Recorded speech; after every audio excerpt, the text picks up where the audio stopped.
What's up, Prop Nation? It's your boy John here today. I'm back with the Super Bowl edition. This is it. We've made it through 23 weeks of the season, not including the preseason, but this will be the last show for NFL until we come back in August. I'm very excited for the Super Bowl edition. There's a lot of hype. There's a lot of energy for this one. It's going to be great. The 49ers are favored at 2.5, and the over-under is 47.5 as well. It's going to be in Las Vegas at Allegiant Stadium. And as I keep making the joke, it would be good if the team there could just leave the Kansas City Chiefs painted area in the end zone, because they seem to own that building as it is anyway. Glad that you're here. Glad that you're with us. Sully is not here again today. He's still under the weather. That kid has not been doing too well lately as far as his health and well-being goes, but he will be back next season, and he will be back with some hockey props as well as that season goes on. But if you're watching on YouTube, please like and subscribe to this. Really helps us out, and follow us on Twitter as well. I'm at John Lloyd Roberts, and you can follow us on Instagram as well. You can follow Sully, and you can follow Prop Nation Betting Show as well. Leave a comment as well, because I want to get what your thoughts are for the Super Bowl. We're going to go over a bunch of really great bets. I've got a huge super ticket for you. It's going to be, I'm seeing like 7 bets here. Yeah, it's going to be 7 legs long. And then there might even be a couple of novelty props at the end that I've seen a few good ones as well. I'm very excited for this game. Should be really good too. Really, really good teams. And I think at the start of the season, we kind of always knew it would come down to this anyway.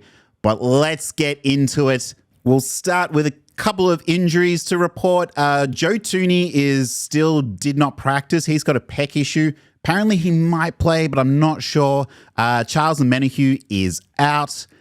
Chris Jones has been limited for the Chiefs as well, so we'll watch that. I expect him to play, though. And Sky Moore is questionable. He's off IR as well, so could we see a Sky Moore appearance? That'd be good. On the 49ers side of the ball, not too bad for those guys. Kittle did not practice. He's got a toe injury, but I think he's expected to play.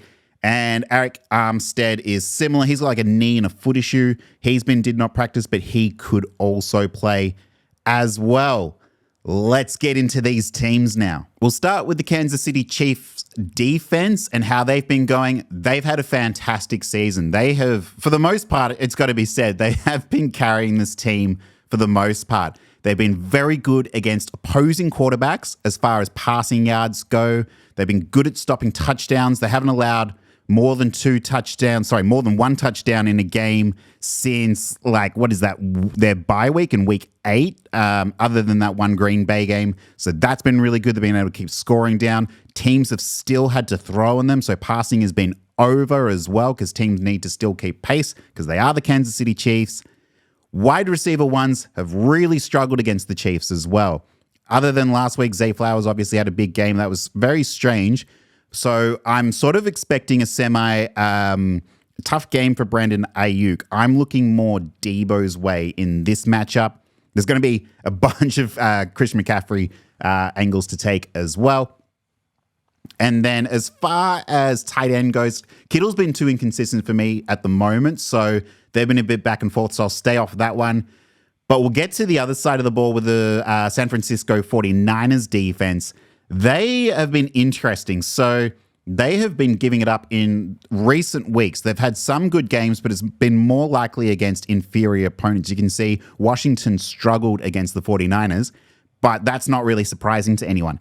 Other than that, a lot of teams have had success. They were fairly good on the ground for a little bit, but now that's kind of eased off a little bit as well. And then a few receivers have managed to have success, and the tight ends as well. So 2 angles I'm looking at here is running back receptions, which it's tricky for Isaiah Pacheco because he doesn't get a lot, so that's a bummer.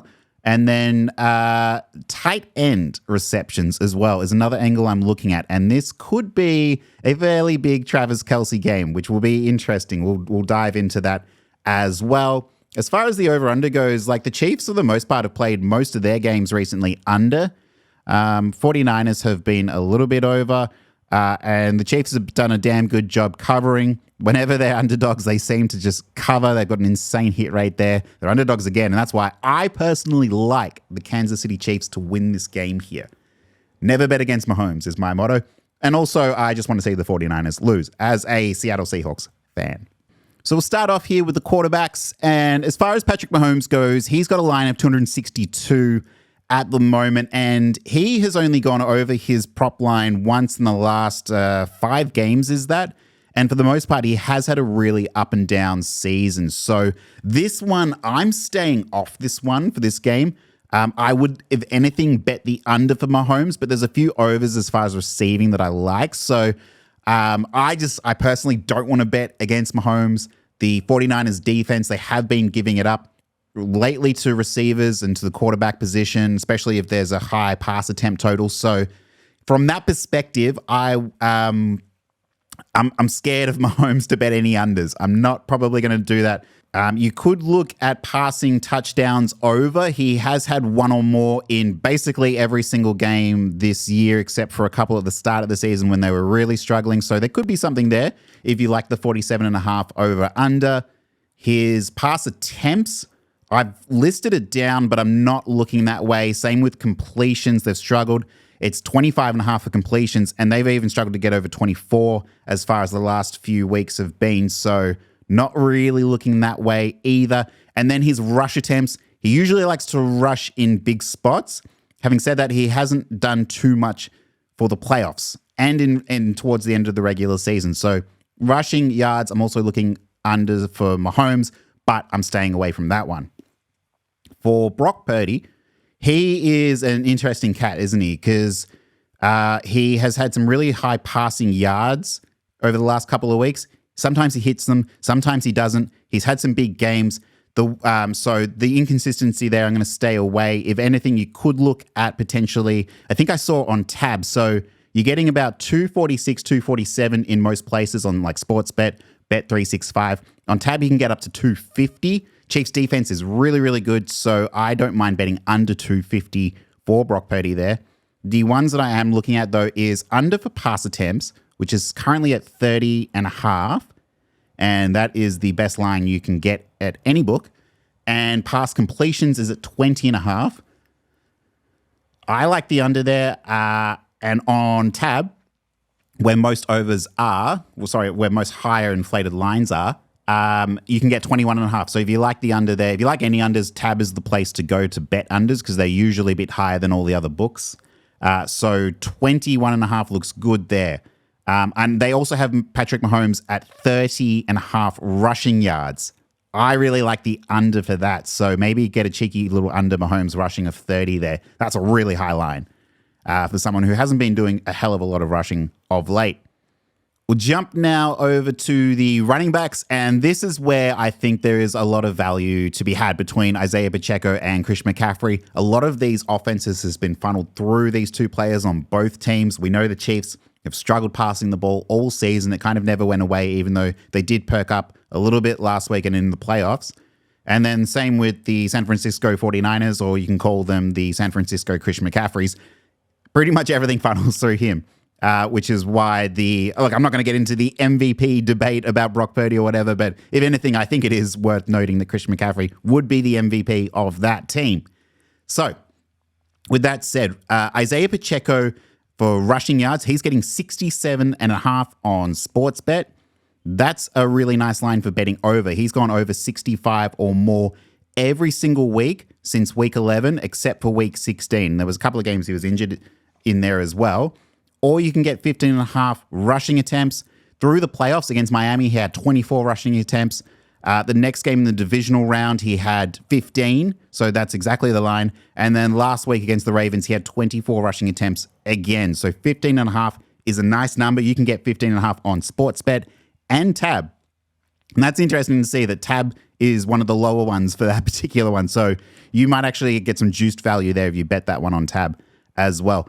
The rushing yardage, you can get 65 on PointsBet. You can get 75 on Bet365 and Sportsbet. And then on Tab, you can get 75 rushing yards for Isaiah Pacheco. So we won't bet that one. Any receiving yards that you like for him, as well. They're usually around 20, between 16 and 20. I'd bet the under anyway. He's only gone over once, and it was week 17 in the last sort of, 7 games. So not hugely involved in the passing game in that respect. And then scrimmage, because he's not hugely involved in the passing game, we stay away from scrimmage. We just bet the rushing side of things. This is the fun one. We'll get to Christian McCaffrey now because he's getting 91.5 is the lowest rushing you can get for him. He's gone over his rushing props every single week since week 10, except for week 17. It was a bit of a down week for him there. Maybe they were resting him. Obviously didn't play week 18 or wild card round, but it's still a good spot for him. We talked about the Chiefs' run game and how you can actually get a little bit of success there. And this is a great spot for Christian McCaffrey. The other one is the 34.5 receiving yards. I also really like that number as well because he has gone over his receiving prop line every week since week 5, except for week 6 where he was injured and week 14 where he did not hit that particular week. So that's also a really number. The total scrimmage yard prop is 129.5. Over under for scrimmage for Christian McCaffrey. That has got to be the highest prop line I have probably ever seen in my life. So for that reason, I mean, look, he's gone over his scrimmage yards every week except for 3 weeks of the season. So from that perspective, it's like, okay, sure, we could bet over that. It's just such a high number. I'm just not going to do it. A little cheeky one you can get as well is his rushing attempt line everywhere you bet is at 18.5. And he went over that last week. But before that, he hadn't gone over that since week 14. So that is also another angle you could take. Christian McCaffrey under 18.5 rushing attempts. It's a scary one, though. Similar to Mahomes in passing, it's just something, even if I know he's going to go under, it's just something I never bet against Mahomes.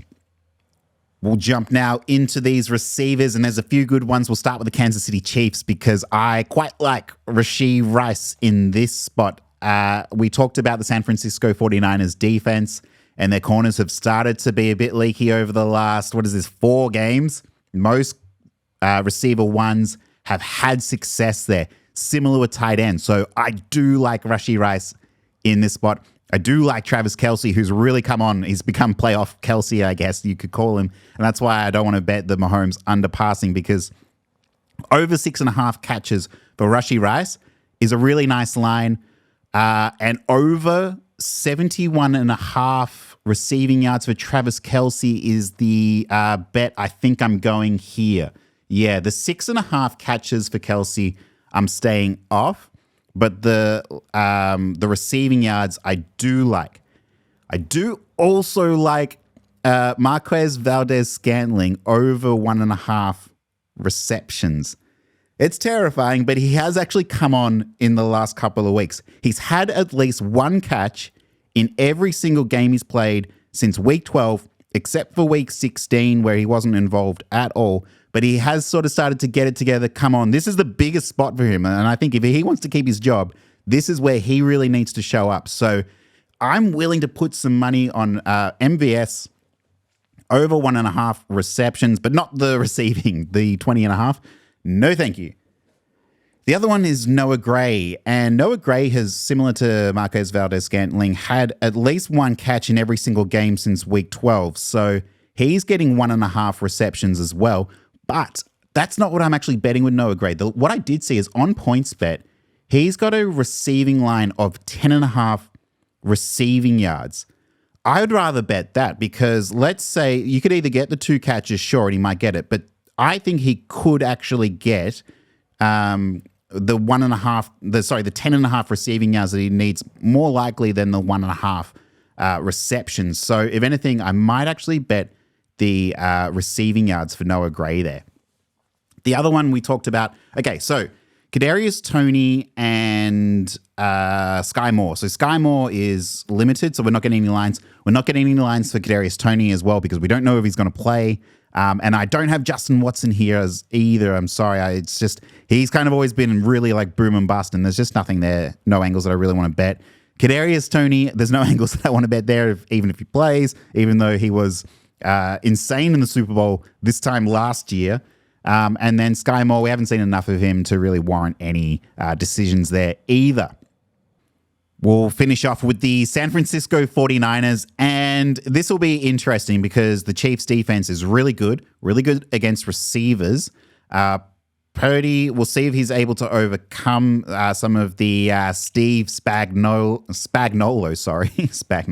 the Steve Spag defensive schemes that he's going to be throwing at him. So Brandon Aiyuk, he has had a fair bit of success over the last few weeks. So he, in the last 5 games he's played, he's gone under his 64.5 twice, but he's gone over it 3 times, and he's getting 60 in this spot. So I'm staying off Brandon Aiyuk, but it's not a bad number. I'm definitely staying off the receptions to get 4.5. I don't see him getting 5 particularly. I mean, he's been a bit cool through the playoffs. To finish the regular season, 4 of his last 5 games, he had at least 5 catches. So it's just cooled off recently. So maybe there's something there. I'm not sure. But the player I'm looking at is Deebo. This will be a huge Deebo game, I think. You can get him 16.5 rushing yards. I'd bet the under for that. 2.5 rushing attempts. I'd bet the under for that. 58.5 receiving yards. It's a very high line for Deebo, but we know Deebo is a hell of a playmaker. It seems like he's the kind of player who will either go for 20 yards or 120 yards in any given game. So 58.5, this is something that I think I am actually willing to bet. And if you couple Deebo over 58.5 with Brock Purdy under 250.5, that'll inflate your parlay number there that you're getting your odds. So that could be a nice, it's obviously going to be harder odds, but you can get more value extracted out of that. 4.5 receptions. You could also look at that because he's gone over that. He's had at least 4 catches in every single game since week 10, except for week 11 and the divisional where he got injured. So the 4.5 is also not a bad line. Scrimmage is at 78.5. I'm not betting that because we're not really into the rushing as it stands now. And then George Kittle, he's been really, really hit and miss pretty much all throughout the season. It's hard to get anything consistent from him.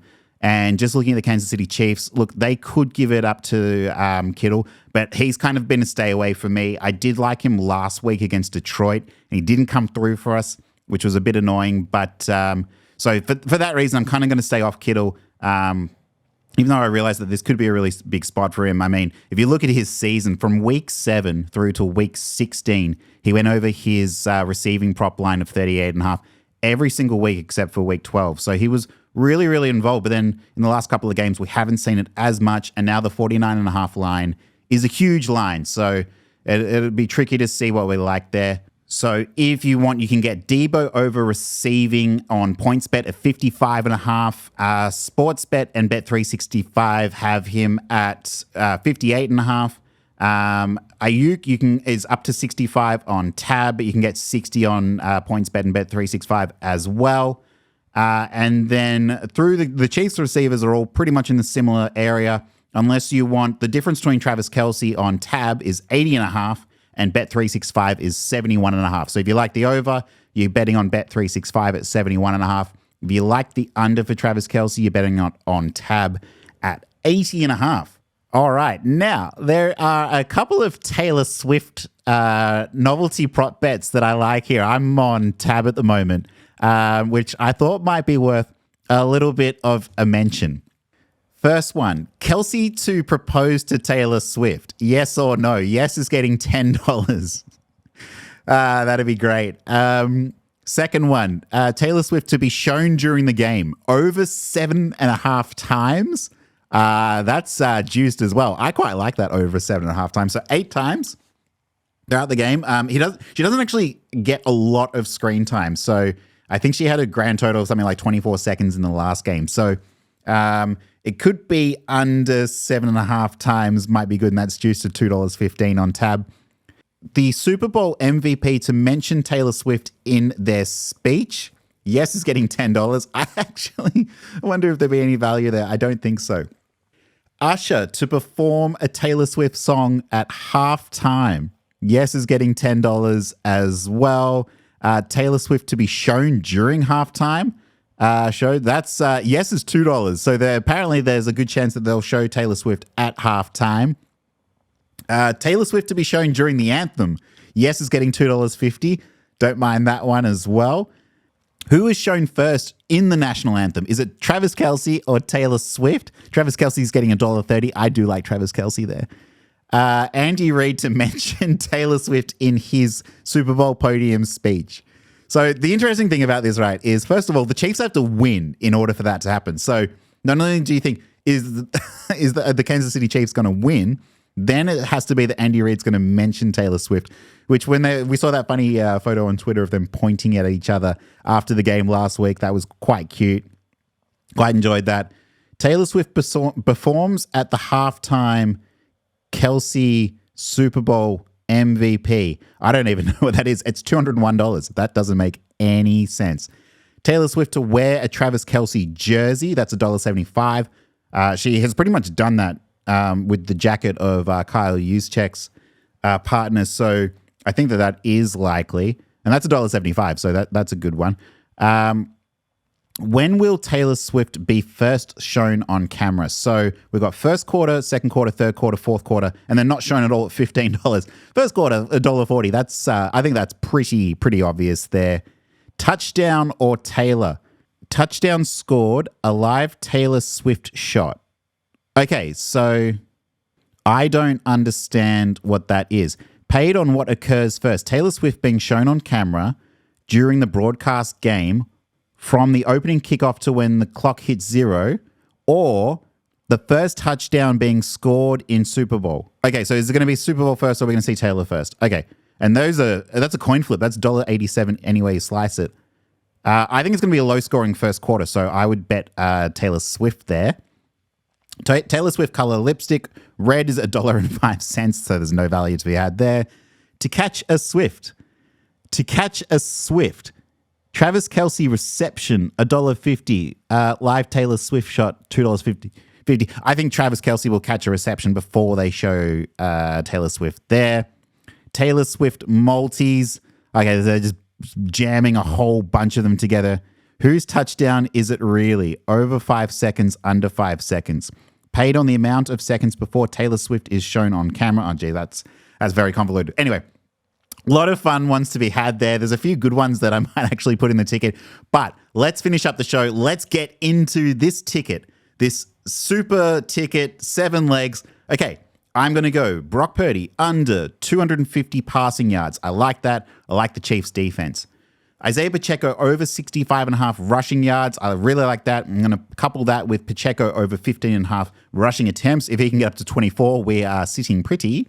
I like Christian McCaffrey over rushing yards. 91.5 rushing yards for Christian McCaffrey. I really like that one. Travis Kelce over 71.5 receiving yards. I like that. Deebo over 55.5 receiving yards. I really like that. And then the little sneaky one at the end that I want to throw in, Sully would be so proud of me. Noah Gray over 10.5 receiving yards. I really like that one as well. That's going to do it. We're done for the season. What a season it's been. We had a lot of fun. We had a lot of really great wins. Had a good time with Sully in our first inaugural season. We're going to be back in August for preseason as well. That's I think that's generally Sully and I, it's our favorite time to bet. So many crazy ideas that you can come up with. We really enjoy doing those shows. Sully will be back with hockey soon once he's better. I will be back in a matter of weeks. Man, I can't believe it. The footy preseason starts on like the 16th or the 17th of February. And I'm going to be doing footy props all season long. So that's going to be really, really fun. I'm keen to see what you guys think of that one as well. Leave some comments. Drop us a like. Subscribe on YouTube if you're still watching it. It's been such a good season. We've really enjoyed bringing this content to you. Follow us on Twitter, on Instagram as well. We will be back. Enjoy the game as well. It's going to be about 10:30 Australian time on Monday that we'll be watching it. It's going to be 35 degrees in Melbourne as well, so it's going to be a damn hot one. But I'm very, very excited. I appreciate everyone who's been listening and coming along this journey with us. We'll see you again very soon in a few weeks. But bye for now. Good luck, everyone. Good luck.